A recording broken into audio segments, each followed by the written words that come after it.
J'ai un exemple récent.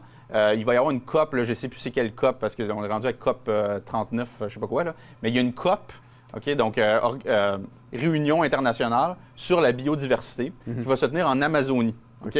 Et pour cette grande messe, disons, écologiste internationale, ils ont rasé une partie de la forêt amazonienne, ils ont construit une autoroute, ils ont construit un endroit pour faire atterrir les avions, les jets privés. Donc, ça monte. Et donc, ils ont effectivement réduit la biodiversité en Amazonie, qui est évidemment une région qui est menacée. Donc, ça montre toute l'hypocrisie de cette caste-là. Alors que, tu sais, des mesures, tu sais, on peut pas être contre l'écologie.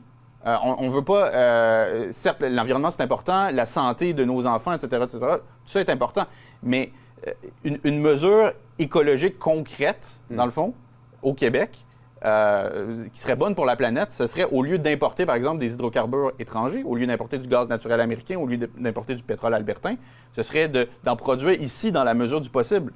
Comme ça, ces ressources-là n'auraient pas à être déplacées sur des milliers de kilomètres avant d'arriver au Québec. Ça serait une bonne chose pour la planète. Mais évidemment, les militants écolos, radicaux, eux, ils veulent pas entendre ça. Non. Ils sont dans un schème de pensée extrémiste, fanatique, qui vise l'interdiction carrément des voitures à essence, des poêles au gaz, etc., etc. Ils veulent radicalement modifier notre mode de vie, voire carrément, ils veulent interdire aux citoyens de voyager. Je ne sais pas si tu as vu ça, Jean-François, il y a quelques mois. En tout cas, moi, ça m'a marqué, je l'ai vu.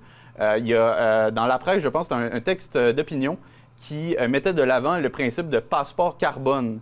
Donc, ça serait comme le passeport sanitaire ou le passeport vaccinal, mais carbone. Donc, les gens pourraient, disons, se déplacer en avion une fois par année, puis après ça, tu ne peux plus te déplacer en avion. Donc ça, c'est un projet liberticide, et je sais que ça sonne conspirationniste, mais c'est vrai.